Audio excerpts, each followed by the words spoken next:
Ben moi le bourru, je vais te raconter l'histoire du barbier barbifié. Ben il y avait une fois un barbier au coin de la grande rue. Il n'y en avait pas d'autres dans ce temps-là, dans le bourg. Puis le monde a besoin d'un barbier. On peut pas toujours se laisser pousser tout ça, tout ce poil-là dans la figure, là. Mais un jour, un moine mendiant entre dans sa boutique. Barbier, raseriez-vous pour l'amour du bon Dieu? Le barbier qui répond par un grognement. Sans affiler le rasoir, sans passer de savon, il se met à la besogne. La barbe, allez. Puis la tonsure. Raclé, pelé, écorché, le moine filait des soupirs. Là-dessus, dehors, brusquement, des hurlements éclataient. On voyait détaler un chien, tout dégoûtant de sang. Et il se faisait courir après par le boucher avec des couteaux. Ah, pauvre bête, fit le moine, épongeant son propre sang qui ruisselait sur ses joues. Toi ici, on vient de te raser de près. Ah, pour l'amour du bon Dieu. Quand il voulait, le barbier, il rasait souplement. Une main de velours, mais quand le voulait-il? Barbifier, ça n'était jamais son moment. Il avait pris le pli de recevoir les pratiques en grommelant et en grondant. On le paie pourtant. Faut encore le prier. Le prier, ouais. Et ce sein-là, raide comme coq et mauvais comme arsenic, n'accueillait pas toujours son monde. Souvent, il envoyait la pratique au diable. Mais toi, barbier, prends garde. Si le diable, un de ces 4 lundis, venait soi-même te pratiquer. Un beau jour, plutôt, un beau soir, il était là, au pas de la porte. Il mangeait de la soupe, l'écuelle dans le creux de la main, là. Tout à coup, du bois sur la côte, il voit sortir quelque chose, quelqu'un, et qui descend au bourg.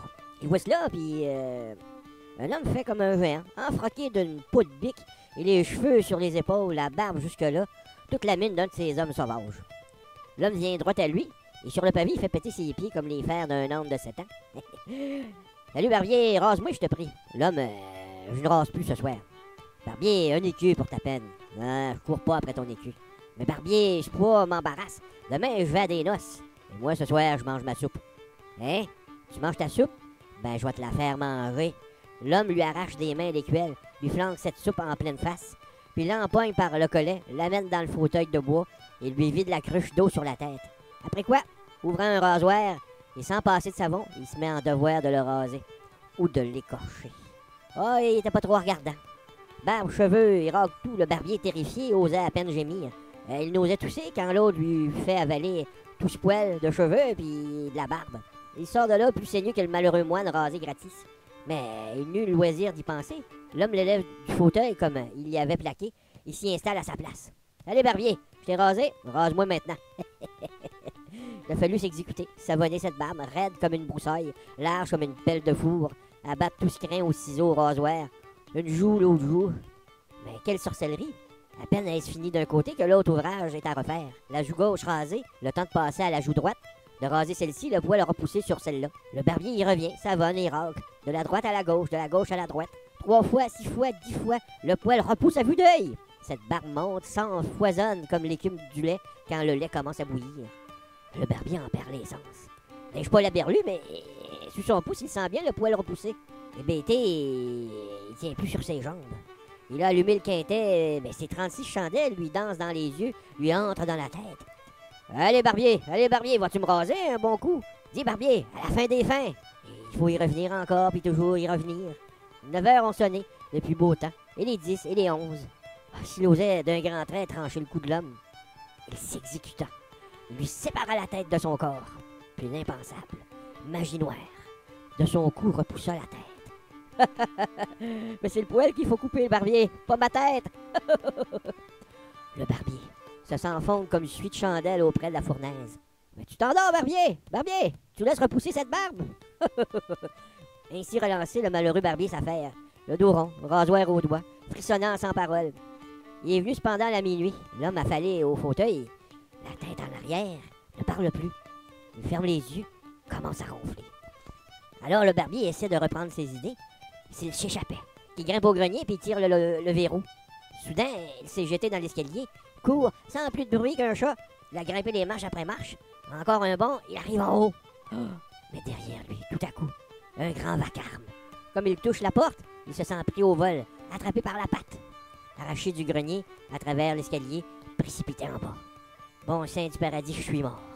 L'autre ne lui a pas laissé le loisir de mourir. Il est déjà sur lui, il le reprend au collet, l'a secoué comme un pantin. Il l'a remis à l'ouvrage. Et le savon, le blaireau, le rasoir. Ah ouais, savonne, rose. C'est toujours à recommencer, toujours. Ah, la tête me tourne. Je ne sais plus ce que je vois. Je ne vois plus ce que je fais. Je ne fais plus ce que je veux. Du clocher sont tombés tous ces coups de minuit. L'homme, j'en peux plus. La lampe abaisse. Barbier, remet de l'huile, puis rose. Il n'y a plus d'huile, Seigneur. La lampe va s'éteindre. L'homme s'est mis sur ses pieds, est allé à la porte. Il a sifflé entre ses doigts. Là-bas, du bois, sont sorties des lumières. Tant de lumière et vertes comme de la mauvaise étoile. Elles sont venues dans le moment. C'étaient les yeux de 7 chats noirs. Des yeux qui s'éclairaient, plus qu'on n'a jamais éclairé un œil de chat. Et ces chats sont rentrés, montrant des griffes aiguës comme des aiguilles, larges comme des lames de poignard. Ils se sont mis partout. La mèche de la lampe charbonnait et puait, mais les yeux de chat du fond de ce noir faisaient lumière, comme le fond, au fond de l'enfer, les yeux verts de démons. Et rien ne leur échappe. Maintenant, tu vois de quel poil je suis? Rose Barbier, Rose Barbier! Tremblant puis blêmissant, le Barbier n'a plus de couleur de ses heures. Il a rasé, au milieu de 7 chats sorciers. Enfin, c'est la pointe du jour qui arrive. Rase une bonne fois pour le coup. Peut-être que le poil ne repoussera-t-il plus de jour comme il a repoussé de nuit. Le poil n'a plus repoussé. Et les coqs ont chanté l'aurore. Les 7 chats noirs du bois, tout à coup, n'ont plus été là. Lui aussi, l'homme sauvage disparu. Depuis, pas un jour n'est revenu que le Barbier n'ait pensé à ce terrible client qui pouvait le soir revenir. Il s'est fait obligeant pour tous. Ceux du fond des campagnes qui semblent peigner de leur râteau. Ceux-mêmes dont la tête est si chargée de gales qu'elle fait mal au cœur. Il les a accueillis. Plus jamais il n'a repris son refrain grognant d'autrefois. Désormais de tout craint, au service de tous. Tout à bien faire son office. Si chacun en faisait autant. Ah, dites que ça serait un beau pays.